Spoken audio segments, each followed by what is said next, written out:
Everything you need to know before watching Nolan's Odyssey. Christopher Nolan didn't just adapt a myth, he rebuilt it from the ground up. He took a 3,000-year-old poem, one that has survived the fall of empires, and turned it into something built for the biggest screen ever made. And when you walk into that theater, if you don't know a few key things going in, you will get lost.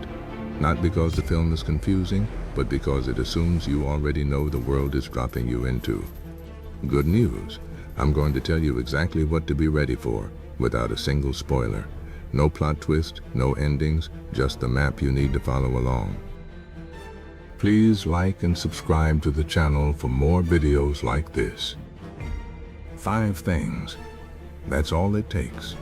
The characters, the world, the gods, the core conflict, and why Nolan of all directors chose this particular story. Get these 5 in your head before the lights go down, and every scene will land the way it's meant to. Let's go. First, the hero. And this is important, because he's not what modern movies have trained you to expect. This is not a superhero. Odysseus doesn't win with strength, he wins with his mind. He's the man who ended the 10-year Trojan War not by outfighting anyone, but by outthinking them. The wooden horse was his idea, a trick so famous it's still a metaphor 3,000 years later.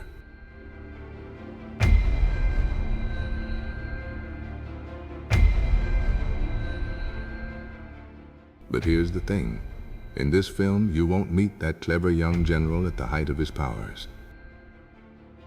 You'll meet him afterward, weary, homesick, worn down by a man who's been on the road for 20 years.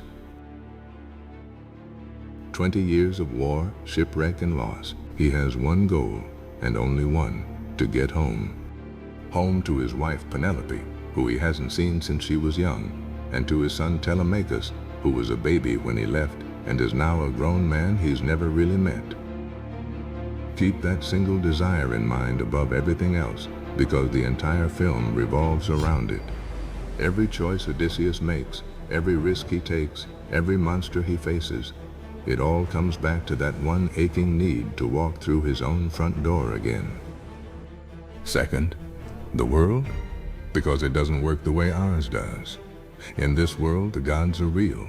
They're watching, and they interfere constantly. This isn't background mythology. It's the actual physics of the story. The sea, for example, isn't just water and weather. It isn't your friend. It's a weapon, wielded deliberately by a god, Poseidon, who has a personal grudge against our hero. In ancient Greece, a journey across that sea wasn't simply a matter of geography and navigation. Every island Odysseus lands on is a test. Every storm that rises is a decision.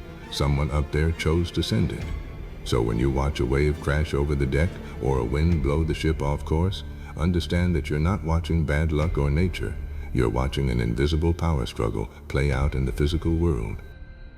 Every single danger in the film is really the visible result of forces the characters can't see.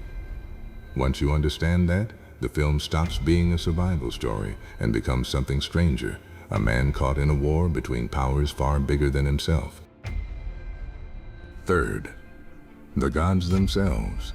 And don't worry, you don't need to memorize the whole Greek pantheon. You only need to know 2. Poseidon, god of the sea. He hates Odysseus, and he punishes him relentlessly across every mile of open water. He is the storm, the shipwreck, the reason the journey home stretches from weeks into years.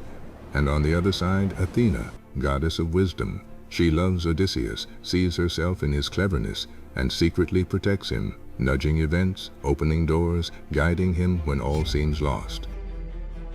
The tension that runs underneath the whole film is often the clash between these two. One is trying to sink the hero, the other is trying to save him. It's a chess game being played over Odysseus's head, and the human characters can't even see the board. When you notice a moment of impossible luck, that's likely Athena's hand. When everything falls apart at the worst possible time, that's Poseidon. Learn to feel these two forces pulling in opposite directions, and you'll understand the real drama happening beneath the surface of every scene. Fourth, the conflict. And here's what a lot of people don't realize. The danger isn't only out at sea. While Odysseus is away, a second crisis is quietly growing back at his home on the island of Ithaca. Dozens of suitors, ambitious, greedy men who assume he must be dead by now, have moved into his palace. They're devouring his wealth, drinking his wine, insulting his family, and pressuring his wife Penelope to give up hope and marry one of them. So the film actually runs on two fronts at once. On one side, there's Odysseus's monster-filled road home, the long ordeal across the sea. On the other, there's the slow-motion betrayal unfolding in his own house, where his wife and son are under siege by men who want everything he owns.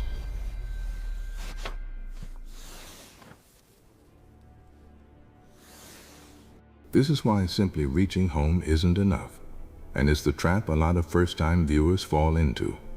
You keep waiting for the moment he lands on the shore, thinking that's the finish line. It isn't. When Odysseus finally arrives, there's another war waiting for him at his own door. Getting home is only half the story. And fifth, the question everyone's really asking: why Nolan? He's a filmmaker who has always told stories that bend time and perception, fractured chronologies, memories folding into the present, the same event seen from impossible angles. So why would a director like that reach 3,000 years into the past for an ancient poem? Because the Odyssey, underneath the monsters and the gods, is really a story about time, about memory, about how 20 years can change a man, and about the obsession with getting home. Those are the exact themes Nolan has chased his entire career, in film after film. This myth isn't a departure for him, it's a perfect match, maybe the most natural story he's ever told. As you watch, the moments where you catch yourself thinking, this is so Nolan. The way the timeline loops, the way memory and present blur together, the weight of a man haunted by everything he's lost, that's exactly where the ancient poem and the modern filmmaker become the same thing. Watch for those moments. They're the whole reason this film exists.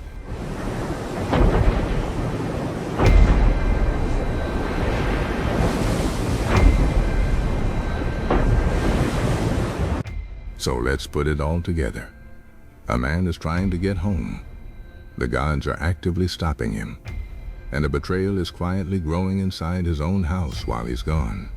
Walk into the theater knowing just that much, and every scene will click into place. You'll understand not just what's happening, but why it matters. That's everything you need.